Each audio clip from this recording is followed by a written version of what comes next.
किसको सपोर्ट कर रहे हैं? जो अच्छे प्रत्याशी हैं जी, उसी को हम सपोर्ट कर रहे हैं। एक बार आपका नाम बताइए। जी, कादरी मैडम को गरीबों से वो फीस नहीं लेती है। हमारी सिकंदर महल आती है और कोषाध्यक्ष पद के लिए तो मुवक्किल आते हैं। उनके कुछ लोगों के तो हम ऐसे देखते हैं जो गरीब तबके से आते हैं, उनके बारे में ये फ्री ऑफ कास्ट काम करती है। हमें प्रत्याशी भी ऐसा चुनना चाहिए जो मान लो वकीलों का सहयोग करे, उनके हाथ की लड़ाई लड़े, और ये सारे गुण कादरी मैडम में हैं। और उन्होंने बस एक ही चीज सिखाई है कि आप बड़ों को रिस्पेक्ट कीजिए। हम लोग चाहते हैं कि कादरी मैम भी यहाँ की कोषाध्यक्ष बने। जिला चुनाव छाया हुआ है, हमारी सिकंदर जहाँ कादरी मैडम को लड़ा रही हैं। पर्सनली मेरा भी बहुत ज्यादा हेल्प किया जब से मैं नया आया हूँ। कादरी मैडम है और हम लोग उन्हीं का सपोर्ट कर रहे हैं, तो हम लोग कादरी मैम को सपोर्ट कर रहे हैं।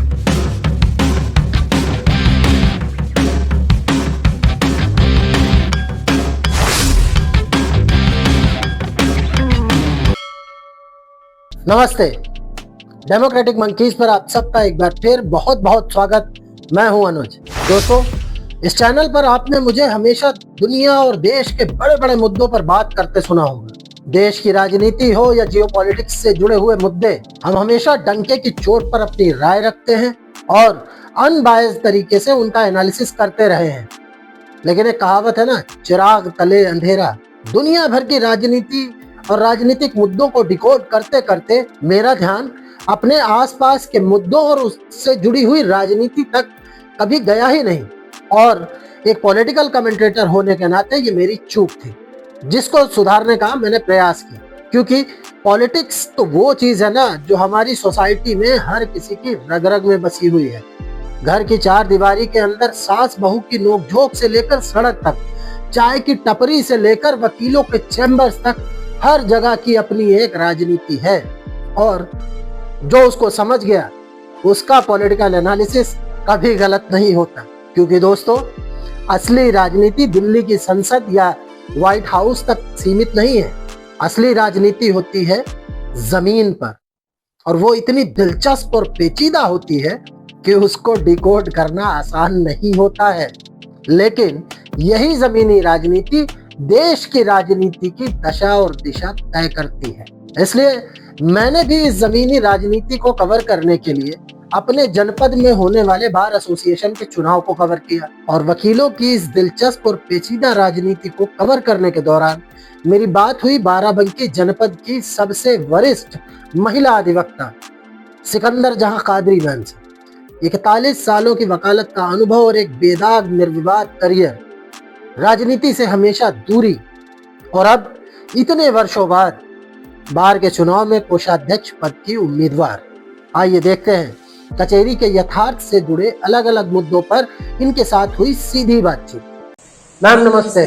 नमस्ते 41 साल की वकालत कहने में बहुत आसान है, लेकिन 41 साल एक बहुत लंबा अरसा होता है जी। दुनिया बदल जाती है 41 साल में। तो जब आपने कचहरी में आके पहले दिन वकालत शुरू की थी, उस समय में और आज के समय में क्या फर्क आया मैम?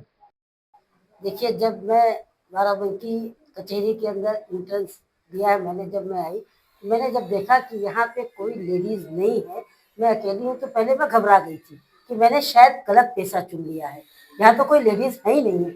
लेकिन कुछ दिनों के बाद जब हमारे भाई थे, कोई भी लेडीज नहीं थी। हमारी एक लेडीज महिला अधिवक्ता थी जो रमा सिंह थी, जिनकी डेथ हो गई है। उन्होंने टैक्सेशन से शुरू किया था और इस सिविल बार में आने के लिए सबसे पहले हमने कदम रखा है। जब उन्होंने देखा कि एक कोई महिला अधिवक्ता मेरी सिविल बार में आई है, तो मुझसे मिलने आई, तुरंत मिलने आई। 2-4 दिन के बाद तो हमारी उनकी मुलाकात हुई। लेकिन उस समय की वकालत में इस समय की वकालत में बहुत अंतर हो गया, क्योंकि अब तो हमारी बहुत सी बहनें, जूनियर सीनियर बहुत सी लड़कियां हमारी आ रही हैं, और उस समय मात्र मैं अकेली थी। तो जब मुझे कोट पहनने के लिए कहा गया, तब मैं शर्माती थी कि मैं कोट पहन के कैसे मैं जाऊंगी। और जब मैं अपने कोर्ट कैंपस में गई, तो मैं अपने सीनियर के साथ उनके पीछे जाती थी, आगे नहीं होती थी कि कैसे बोला जाएगा, क्या किया जाएगा। लेकिन अब तो 41 साल में तो बहुत कुछ बदल गया है, और मैं भी बहुत बदल गई हूँ। मैम, सीनियर जूनियर का रिश्ता भी क्या कुछ बदल गया है तब में और अब में? देखिए, सीनियर जूनियर का रिश्ता बहुत नहीं बदला, लेकिन फिर भी थोड़ा बहुत तो फर्क आ ही गया, कि क्योंकि आज के माहौल से उस माहौल से बहुत अंतर हो गया है। जब हम लोग आए थे तो हम लोग सीनियर को देखते थे तो दूर से ही प्रणाम करते थे, नमस्कार करते थे। और अब भी बच्चे करते हैं, जो आ रहे हैं करते हैं, लेकिन जैसा जिसका माहौल होता है उस हिसाब से करता है। अब इतनी भीड़ में कोई किसी को जानता कोई नहीं जानता, उसमें गिने चुने लोग थे तो एक दूसरे को बहुत पहचानते थे, जानते थे, तब ज्यादा वो होता था। अब तो इतनी भीड़ में कोई जानता कोई नहीं जानता। इस कैंपस में बहुत सारे लोग, ज्यादातर लोग जिससे भी मैंने आपके बारे में बात की, जी हर आदमी एक बात कहता है कि कादरी मैम का कभी इतनी लंबी वकालत में कभी किसी विवाद से कोई दूर दूर तक नाता नहीं रहा, और आपकी ईमानदारी की बड़ी चर्चा होती है।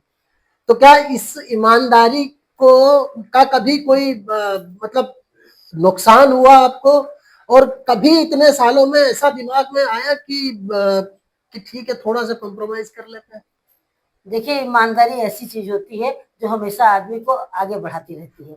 अगर ईमानदारी से आप हट जाएंगे तो आपका मन भी डगमगाएगा और आप भी अपने रास्ते से विचलित हो जाएंगे। लेकिन हमारे फादर ने एक बात हमारे वकालत करने से पहले कहा था कि बेटा, ये वकालत का पेशा ऐसा है जो ईमानदारी से आप करेंगे तो आज नहीं सदियों तक आपका नाम भी रहेगा और आप अच्छे तरीके से करते रहेंगे। तो मैं अपने फादर की इस बात को फॉलो करके मैंने कभी ईमानदारी को छोड़ा नहीं और ईमानदारी की उससे कर रही हूँ, और आज मैं इसीलिए जानी जा रही हूँ, और यही हमारी एक पहचान ये है। आपकी यूएसपी है। जी हाँ, ये मेरी पहचान। आपको तो इतना लंबा अरसा बीत गया इस कचहरी के अंदर, हर किसी का किसी न किसी के साथ कभी कहा सुनी छोटी मोटी हो ही जाती है किसी न किसी तरीके से। आपका आज तक कभी किसी के साथ कोई विवाद ही नहीं हुआ? ये आपने इंटेंशनली ऐसा कुछ किया या आपका नेचर ही ऐसा रहा कि कभी किसी से कुछ हुआ ही नहीं?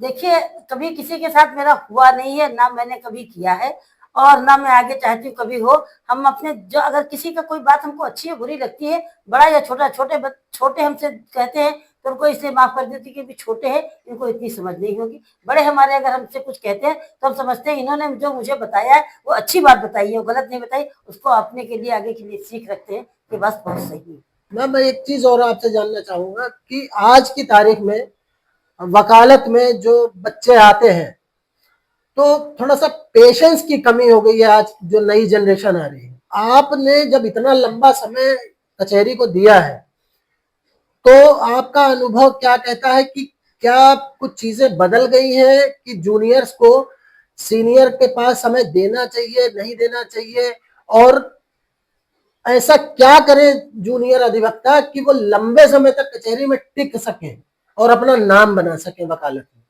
देखिए, पहले जब हम लोग आए थे तो हम लोग भी सुबह 6 बजे अपने चैम्बर में पहुंच जाते थे। जब चैम्बर में पहुंच गए तो वहां से फिर 9 बजे जाते थे, तब तैयार होके अपने कचहरी आते थे। जी। अब कोई भी बच्चा ये नहीं चाहता है, वो आज पढ़ के निकला, जैसे कहते हैं ना कि आज बनिया कल ही सेठ, ये वाली कहावत जो है लोग चाहते हैं। और उस समय में पढ़ाइयों में इसमें खर्चा भी बहुत कम लगता था। अब इतना खर्चा मेरे पेरेंट्स का लगता है तो पेरेंट्स भी चाहते हैं कि जब हमने इनको पढ़ा लिखा दिया है अब ये जाके अपना काम काज करें। नहीं हमको देते हैं तो अपनी तो जिंदगी चलाने के लिए पैसे तो अर्निंग कर लें। तो इस वजह से बच्चे जो आजकल आ रहे हैं वो यही सोचते हैं कि माँ बाप पे बोझ न बने, इतना खर्चा होने के बाद हम कुछ अर्निंग करें।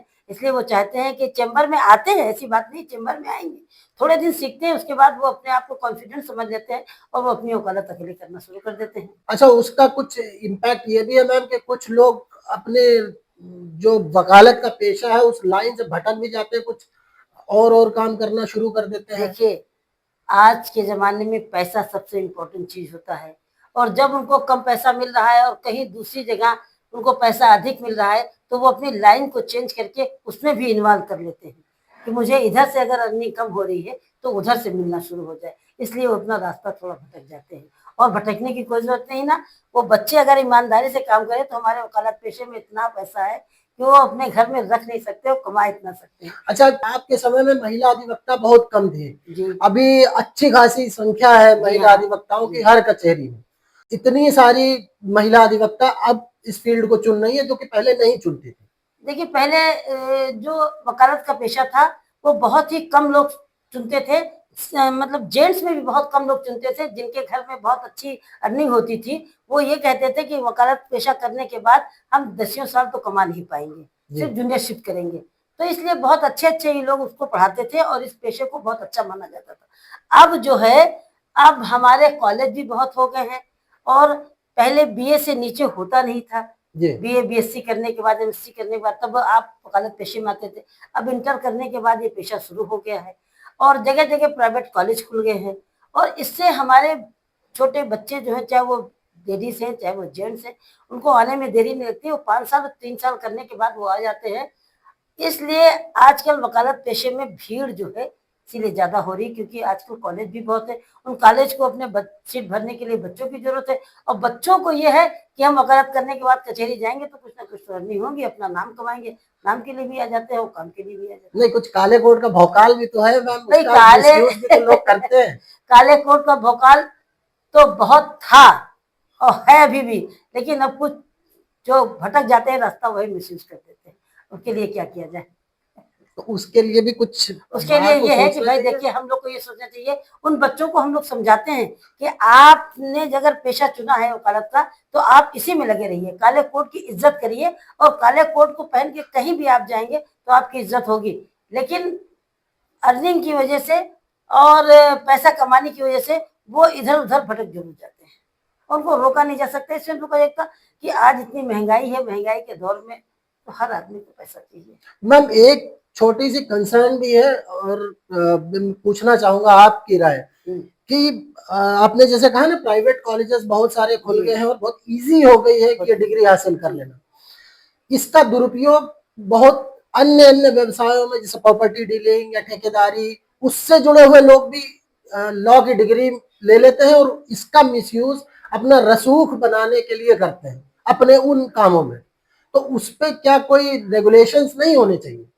देखिए, उसमें अगर ये रोका जाए कि मतलब बीच में हुआ था कि जो प्रॉपर्टी डीलिंग का काम करेगा वो वकालत नहीं कर पाएगा, बीच में ये आया था जी। लेकिन कुछ दिन के बाद फिर वैसे हो गया है और जो प्रॉपर्टी डीलिंग का काम करते हैं वो सोचते हैं कि हमको एक अधिवक्ता करना पड़ेगा, उनको पैसा देना पड़ेगा। तो जब मैं इतना पढ़ा लिखा हूँ तो मैं खुद ही डिग्री ले लूँ, और डिग्री आजकल मिलने में देर नहीं लगती। हर चीज की डिग्री मान लीजिए कि उसमें आप चाहे जहाँ जाइए, आप भाई पढ़े लिखे हैं, आपने फीस जमा की, आपको डिग्री मिल गई। तो इसलिए ज्यादातर जो है थोड़ा सा इसकी वजह से भी हमारे काले कोट की मिसयूज किया जा रहा, काले कोट को मिसयूज किया जा रहा। और यही सब पहले में नहीं था। पहले के लोग जितने थे वो ईमानदारी से अपना पेशा करते थे। जी। विधिक सहायता केंद्र में मध्यस्थ के रूप में भी जमाने से काम करती आ रही है। पारिवारिक विवादों को सुलह समझौते से निपटवाना ये आप बहुत जमाने से करती आ रही हैं। जब मुझे याद है कि जब मैं 2010 में आया था लॉ करके, तो हमारे बाराबंकी में शायद एक फैमिली कोर्ट हुआ करती थी, आज 3 है। तो आपके टाइम जो मजिस्ट्रेट्स हैं उन्हीं के पास मुकदमे जाया करते थे। जो हमारे सिविल जज साहब रहते थे उनके पास जो है जी। ये केसेस जाते और थे। अब इतनी बाढ़ ये फैमिली मैटर्स की क्यों आ रही है, इसके पीछे क्या कारण है? देखिए, फैमिली की बाढ़ जो आ रही है उसमें हम ये नहीं कहेंगे केवल लड़कियों की गलती है या लड़कों की गलती है। आजकल हमारी जो महिलाएं हैं, थोड़ा ज्यादा गलती हमारी महिलाओं की होती है कि जिस समय वो अभी सुबह के टाइम में, मेरे चाहे पेरेंट्स हो या किसी के पेरेंट्स हो, आपके पेरेंट्स हैं, वो चाहते हैं कि मैं 5 बजे उठ के भजन कीर्तन करूं या नमाज पढ़ूं या कुछ करूं, उसके बाद जब मैं उठ के बैठूं तो मेरी बहू 1 कप चाय पिला दे। ये सभी लोग चाहते हैं जी। और आज की लड़कियां जो है वो कर नहीं पाती हैं। और दूसरा नंबर ये है, ये जो फोन है, फोन से वो बता रही है कि इसमें बहुत जल्दी उठना पड़ता है और मुझे रोटी बनानी पड़ती है, सास नहीं बनाती है, नंद नहीं बनाती है। तो थोड़ा सा ये फोन भी है और थोड़ा सा ये है कि हमारे पेरेंट्स भी जो है उनको पीछे से पुश करते हैं कि आप कुछ ना करिएगा, इतना दहेज दे दीजिए, आपको काम करने की कोई जरूरत नहीं ना। कुछ हमारी फैमिली के मेंबर भी हैं जो ऐसा करते हैं, जिसलिए ये जो आजकल जब हम लोग थे तो शायद 1-2 लेडीज आती थी और इतने केसेस नहीं थे। अब तो हम ये देखते हैं कि जितने भी केस लगे हुए हैं फैमिली से जुड़े हुए, फौजदारी है, दीवानी, सब उसी से जुड़े हो जाते हैं। और एक एक दिन में फैमिली कोर्ट में नहीं है तो 100-100, 200 केस दायर होते हैं जी। और हम लोग के पास भी बाढ़ जैसा। हम तो अपनी जो हमारे पास महिलाएं आती हैं उनसे तो मैं यही सिखाती हूँ कि बेटा थोड़ा सा पेशेंस रखो, आदमी है वो आएगा, तुम्हें बड़बड़ाएगा और एक बादल की तरह गरजेगा और बरसेगा और चले जाएगा। आप एक धरती माँ है जो हर चीज को आप सोच सकती हैं, आप उसको सहन कर सकती है। इस धरती पे कितनी ज्यादा बोझ है लेकिन वो अपने आप को संभाले हुए हैं। इसी तरह आप बनिए महिला, धरती माता महिला ही है, क्योंकि हम धरती माता को महिला की तरह मानते हैं कि हमारी धरती माता है, भारत माता है। तो हम तो ये सिखाते हैं कि आप उस तरह बनने की कोशिश करिए, आपका परिवार कभी नहीं खराब होगा। गलतियां दोनों साइड से होती है। अकेले की महिला की भी गलती नहीं होती और अकेले पुरुष की भी गलती नहीं होती। हर जगह अलग अलग सिचुएशन में गलती दोनों साइड से हो सकती है। लेकिन जो फेमिनिज्म को बहुत ज्यादा ही कुछ ओवर प्रमोट किया गया, उसका ये नतीजा है। तो ये थोड़ा सा उनकी सोच कुछ लोगों की, ज्यादा नहीं है, जी ज्यादा फैमिली नहीं है, लेकिन कुछ बच्चियों की सोच तो है ही है। किसी की सुनेंगे नहीं, किसी की ये नहीं करेंगे, थोड़ा सा अंदर में तो बढ़ ही जाता है। मतलब वो जो परिवार नाम का एक ढांचा था वो दरक गया। वो परिवार जो है तरक क्या गया, उसमें एकदम से समझ लो ब्रेकअप हो रहा है। आजकल 2 दिन की शादी तीसरे दिन कोर्ट में खड़ी हुई। चलिए मैम, अभी आते हैं अपने मूल विषय। जी हाँ, जिला बार का चुनाव है। जी हाँ, आपके बहुत सारे सपोर्टर्स हमें मिले। जी बहुत लोगों ने हमें बताया कि कादरी मैम पहली बार किसी चुनाव के लिए आ रही हैं। जी मैम 41 साल में आपका कभी राजनीति से, कभी किसी विवाद से दूर दूर तक नाता नहीं रहा, तो अब अचानक इतने सालों बाद आपने चुनाव लड़ने को कैसे सोच लिया? देखिए, 41 साल हो गए मैंने कोई चुनाव नहीं लड़ा और ना अपने दिमाग में ये रखा था कि मैं चुनाव लड़ूंगी। लेकिन अभी हमारे बार में महिला आरक्षण आया। महिला आरक्षण में 1 पोस्ट कोषाध्यक्ष और 1 पुस्तकालय, 2 वरिष्ठ 2 कनिष्ठ की आई। तो हमारी सारी महिलाओं ने एक दिन मीटिंग किया और हमको भी उसमें इन्वाइट किया गया, हम भी गए। तो उन लोगों ने कहा कि देखिए, आप हमारे बाराबंकी की फर्स्ट लेडी महिला अधिवक्ता इस कैंपस में आने वाली हैं, तो हम लोग ये चाहते हैं कि आप ये जो हमारा आरक्षण आया इसमें सबसे पहले आप करिए। मैंने मना किया कि नहीं, हम इसमें नहीं आना चाहते, लेकिन उन्होंने कहा नहीं मैडम, आपको लड़ना है तो लड़ना, क्योंकि आपको पहला आरक्षण आया है तो आरक्षण में पहली महिला आप बनी। इसीलिए हमारी जितने भी सीनियर जूनियर महिलाएं थी, उन्होंने सबने कहा, तब मैं इस तरफ आई, नहीं तो मेरे घर आने का कोई चांस नहीं। मैम चुनाव में आज की तारीख में जो चुनाव है, चाहे वो छोटे से छोटा चुनाव हो, वो गांव के मेंबर का चुनाव हो या हमारी कचहरी, जबकि हम लोगों के बारे में कहा जाता था कि वकील की कोई जात नहीं होती, वकील वकील होता है। लेकिन आज की तारीख में हमारे कैंपस के चुनाव को भी जाति और इन चीजों ने में डिवाइड करके उस पैटर्न पे वोटिंग हो रही है। और अलग अलग मतलब आदमी जो एक निर्धारित खर्च होता था कि ठीक है थोड़ा पर्चा वर्चा छपवा लिया, लोगों से मिल लिए, बाकी ऐसा कोई ऐसा खर्च नहीं होता था। अब तो हम देख रहे हैं कि लाखों लाख रुपया चुनाव में खर्च होता है। और इस आधार पे जैसे गांव के पॉलिटिक्स या बड़े बड़े चुनाव एमपी एमएलए का होता, उस हिसाब से चुनाव हमारे बाहर का हो रहा है। तो ऐसे इतना बदल कैसे गया? आपने तो इतने सालों से चुनाव देखे, हर साल चुनाव होता है कैंपस में। देखिए, यहाँ पर देखिए, हम लोग जो चुनाव लड़ते हैं, हमारे बाहर का चुनाव होता है, उसमें कोई बेनिफिट का काम नहीं है, क्योंकि उसमें जो हमारे पैसे हैं वो सब हमारे फंड के हैं, सब लिखा पड़े, उसमें कोई फंड नहीं। लेकिन जो चुनाव लड़ते हैं और या हम ही लड़ रहे हैं, हमने तो भाई ना इतना खर्च किया ना हम जानते हैं। मैंने कुछ नहीं किया, मैंने केवल पर्चे छपाए हैं कि जैसे इंट्रोड्यूस करने के लिए कि भाई मैं हूँ, और ऐसे कोई जानता है कोई नहीं जानता है। देखिए, जितना निर्धारित पैसा है उसके हिसाब से खर्च करना चाहिए। लेकिन अगर मेरे पास अधिक पैसा है या एक्सेस पैसा आ रहा है, खर्च करने में किसी को रोका नहीं जा सकता है। लेकिन हमारे समझ में ये नहीं आता कि हम पैसा इतना खर्च करें। नहीं मैम, मेरा आपसे ये सवाल पूछने का मकसद सिर्फ इतना था कि इतना ज्यादा पैसा अगर चुनाव में इन्वेस्ट किया जा रहा है, जो कि ऐसा पद नहीं है जहां से कोई लाभ कमाया जा सके, केवल अधिवक्ताओं के वेलफेयर के लिए एसोसिएशन होता है और उसके मेंबर बन के आप कोई लाभ तो वहां से कमाया नहीं जा सकता, ना कोई वहां से सैलरी मिलती है आपको। तो इतना इन्वेस्टमेंट करने का आखिर रीजन क्या? उसका आरओआई यानी रिटर्न ऑन इन्वेस्टमेंट का कुछ तो होता होगा ना, तभी तो इतना पैसा इन्वेस्ट किया जाता है। नहीं, इसके बारे में तो हम पहली बार आए हैं, इसके बारे में हमको इतना नहीं मालूम है। लेकिन हम ये जानते हैं कि जो ये करते हैं हमको आनी समझ में नहीं आता, वो हमको समझ में नहीं आ रहा। इतना पैसा खर्च करने की कोई जरूरत, क्योंकि हम अपने वकालत करते हैं तो अपने इतने ही तो आदमी है जितने काले कोट पहन के कचहरी मारे, हमको उनसे मिलना, उनसे बात करना है। और जो इन्वेस्ट करता है उसके पास क्या है क्या नहीं है उसके बारे में इतना नहीं, भाई इन्वेस्ट करने वाले करते हैं, हम उसके बारे में नहीं बता सकते। और ना हम करने के इच्छुक है कि हम करें, हमने ना किया है। सबसे पहले आप 2-3 काम कोई ऐसे सोचें जो आप करें करना चाहते हैं? देखिए, सबसे पहले तो हम ये चाहते हैं कि जो हमारा फंड आता है वो फंड हमारे वकीलों का होता है जी। और मैं ये चाहती हूँ कि जैसे जो भी वकील हैं वो कमा रहे हैं और खा रहे हैं, और बाहर की उनके पास अर्निंग है या नहीं जैसे भी हो, लेकिन हम ये चाहते हैं कि अगर उनकी डेथ हो जाए तो उनके बच्चों को जल्दी से जल्दी उनका पैसा जो हमारी बाहर से दी जाता है वो तुरंत दे दिया जाए, क्योंकि उनके बच्चों के लिए पढ़ाई है या कुछ भी इसके लिए पहुंच जाए, या कोई इतनी बीमारी गंभीर बीमारी में परेशान है तो उनको दे दिया जाए, या हमारे जो भी हमारे अधिवक्ता हैं उनके पास किसी के पास इतना पैसा नहीं है, उनकी बेटियों की शादी हो रही है, बेटों की हो रही है, अगर उनकी जरूरत है तो उस पर हम लोग जो है उसका सहयोग उससे करें। और फिर दूसरी बार हमारी महिलाएं हैं, महिलाओं के लिए हम चाहते हैं कि एक हमारे बार में भी एक रूम होना चाहिए। उनकी अपनी निजी जिंदगी में बहुत सी जरूरतें होती हैं, वो सबके सामने साझा नहीं कर सकती हैं, तो वो जाके उस कमरे में बैठे थोड़ी देर और अपने उस कमी को पूरा कर ले, या कोई भी परेशानी है उसको दूर कर ले, या एकदम से उनको बीमार हो गई, चक्कर आ रही है तो कोई चैम्बर में लेट नहीं सकता है, क्योंकि वहाँ भीड़ होती है, हमारे जो मुवक्किल होते हैं, तो उनके लिए एक रूम जरूर होना चाहिए। अच्छा, तो ये सारे काम आप पहले से जी हाँ, ये हमने डिसाइड किया है और जाने के बाद अगर हम पहुंचेंगे तो ये हम करने की कोशिश करेंगे। बहुत बहुत धन्यवाद मैम, आपने समय दिया हमें। आपको आपके चुनाव के लिए बहुत बहुत शुभकामनाएं। और अगर आप अपने जो वोटर्स हैं उनको कोई मैसेज देना चाहें तो लास्ट में हो।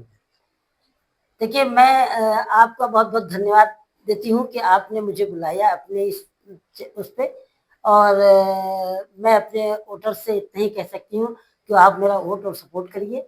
और जिस तरीके से आपने हमारी ईमानदारी पे बताया है कि आप बहुत ईमानदार हैं, तो हम चाहते हैं कि उसी ईमानदारी के साथ आपके बार में जाके और हम आपके लिए जो मेरे मदद की जरूरत है मदद भी करूंगी, और बार को सही से मैं चलाना चाहती हूँ कि मेरे बार में जो भी गलतियां हो रही है, जो भी कमी हो रही है, उस कमी को हम पूरा कर सके। तो दोस्तों, ये थी कादरी मैम। शुरुआत में मैंने जो चिराग तले अंधेरे वाली बात कही थी उस पर थोड़ी सी रोशनी आज डालने की कोशिश की है। हम लोग दिन भर नेशनल टीवी की डिबेट्स देखकर और कोर्ट के बरामदों में खड़े होकर देश के सिस्टम, नेताओं और करप्शन पर खूब ध्यान देते हैं।